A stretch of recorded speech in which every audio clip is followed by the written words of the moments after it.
acredito que isso tá acontecendo, demorou muito pra eu tirar do papel. Muitos de vocês não me conhecem, prazer. Meu nome é Júlia Pedrazzi, eu sou uma pessoa com epilepsia. Eu sempre tive muita dificuldade em ter uma troca com pessoas que tinham a mesma situação que eu. E através das minhas outras redes sociais eu falo bastante sobre a epilepsia. Eu consegui ter essa troca maravilhosa. Então vim aqui pro YouTube poder ilustrar um pouquinho mais, poder estar um pouco mais próximo de vocês e falar mais sobre a doença, a gente botar essa voz aí no mundo. É muito importante pra mim, então deixa seu comentário, seu like, me segue. Esse momento é ímpar, eu nem tô acreditando que isso tá acontecendo. Então, vamos ao vídeo. O bode vem, a cabra meio, o cachorro au au, o gato miau e o Foi uma loucura começar isso daqui, porque eu não sabia o que falar. É um vídeo mais longo. É sempre bom a gente começar pelo começo. Vamos falar sobre o que é epilepsia. Vou contar um pouco da minha história também. Vamos falar dessa Júlia aqui, só que mais pirralhinha. Quando eu tinha 13 anos, meu pai teve AVC. Fui eu que encontrei ele no chão do escritório, depois, né, do derrame. E pra mim foi muito impactante, porque eu não associei que ele poderia ter tido alguma coisa. Meu pai era muito brincalhão. E quando eu fui chamar minha mãe, o caos se instaurou lá em casa. Ela ligou pro SAMU, chegou gente lá em casa tirando meu pai. Assim, loucura. Ele ficou em coma durante 3 meses. Então minha mãe chegou pra mim e falou: Ju, ó, seu pai tá doente, aconteceu isso, isso e isso. E depois de um tempo ele voltou pra casa, hemiplégico, metade do lado dele não funcionava. Isso foi um grande trauma, assim, porque era meio que tabu dentro da minha casa, a gente não falava, porque minha mãe estava muito ocupada também para poder adaptar a casa, né, para a chegada do meu pai, e eu fiquei meio perdida. A partir de então, comecei a ter crise. A minha primeira crise na vida foi uma crise de ausência. Ninguém relacionou nada. Essa minha primeira crise foi muito doida, porque eu estava pronta para ir pro colégio, deveria estar mais ou menos na 4ª série, eu acho, 5ª série. E aí eu abri a minha gaveta de meia e eu comecei a tirar todas as meias, assim. As pessoas me perguntando o que estava acontecendo e eu não respondi, depois eu deitei no sofá e dormi. Como não foi uma crise convulsiva, eu acho que a minha família não associou, eu muito menos.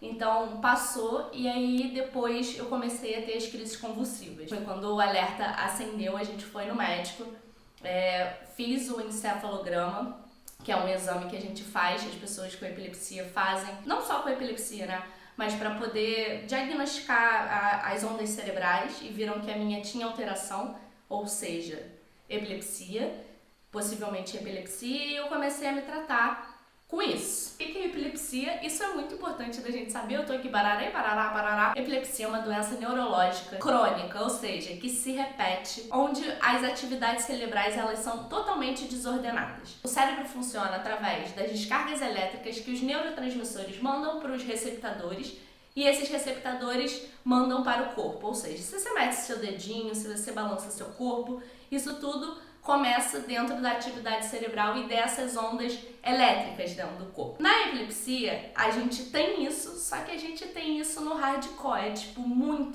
é desordenado. E aí o cérebro não tem capacidade de absorver isso tudo e apaga. Dependendo da área do cérebro onde isso acontece, que vai dizer qual tipo de epilepsia você tem.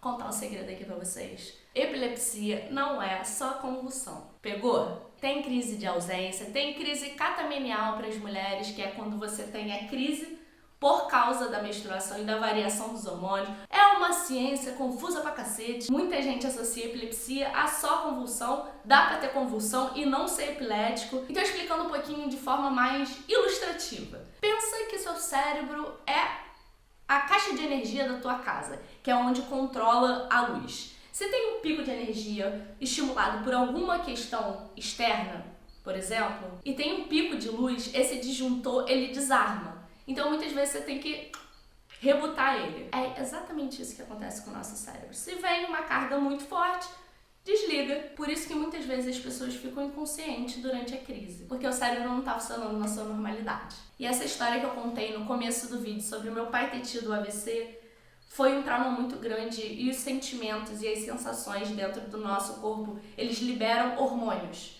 E esses hormônios, eles influenciam também nas crises, porque o seu corpo, ele te regula.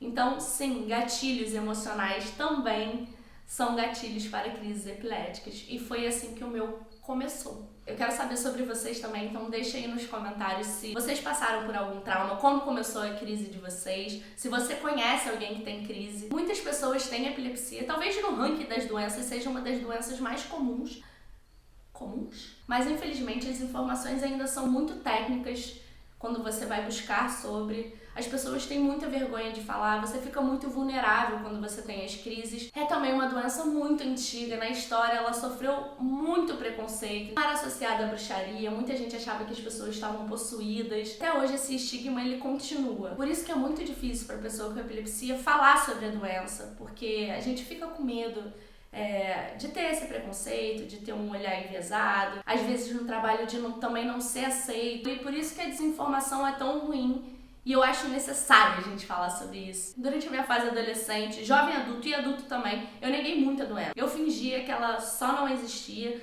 botava ela de ladinho. Às vezes eu tinha as crises, obviamente as minhas amigas sabiam das minhas condições, mas não era uma coisa conversada. Eu pensava que não ter a doença era ser o mais próximo do normal. E ter epilepsia pra mim era disfuncional. Ia me colocar num lugar onde as minhas amigas iam ficar com pena de mim, iam ter um trato diferenciado. E que aconteceu também, não vou negar, que tinha vezes assim que eu me sentia muito mal com isso, do tipo, por que você tá me regulando e não tá regulando os outros? Isso tudo é carinho também, mas eu associava a me sentir exposta. Então, eu não gostava de dizer que eu era epilética. Quando eu tava mais ou menos com uns 20 anos, eu viajei com as minhas amigas pra Bahia e eu tive uma crise no meio do Réveillon, enquanto eu tava ficando com o menino. E foi horrível, porque eu tive que sair de ambulância, foi bem grave. Eu tava numa cidadezinha bem pequenininha, então a ambulância não tinha médicos, tiveram que ligar pro médico da cidade, o cara me acompanhou pro hospital mais próximo, que era 2h30 de lá. E aí eu não conversei com ninguém, eu achei que, assim, que bosta que aconteceu, eu fiquei morrendo de vergonha. E nem isso eu falava com as pessoas, porque eu ficava tipo, ninguém vai me entender, as pessoas não sabem como é sentir assim. Eu não queria ter cuidados extras. Foi doideira, foi bem doideirinha, gente, não foi bacana. Há 2 anos eu não tenho crise e foi numa experiência onde eu fiquei bastante machucada. Eu bati meu rosto no parapeito da janela. A minha sorte foi que eu tava com uma amiga no telefone e ela ligou pra minha mãe mora perto de mim e ela veio aqui me socorrer, a gente foi pro hospital, eu tive 5 crises seguidas, uma atrás da outra no hospital, eu tive que ficar internada quase 6 dias no CTI. Eu fiz um vídeo pro TikTok, onde ele viralizou. Eu fiquei muito feliz e comecei a criar os conteúdos. Então hoje pra mim é muito especial falar sobre a doença. Eu consegui estabilizar a minha doença. É uma comemoração, quer dizer que a gente tá fazendo direitinho, que tá funcionando. É importante ajudar, é importante ter essa troca. Porque hoje eu consigo ver os dois lados da balança, sem criticar a Júlia do passado, mas muito feliz pela Júlia do presente. E é isso, gente. Beijo. Deixa seu like.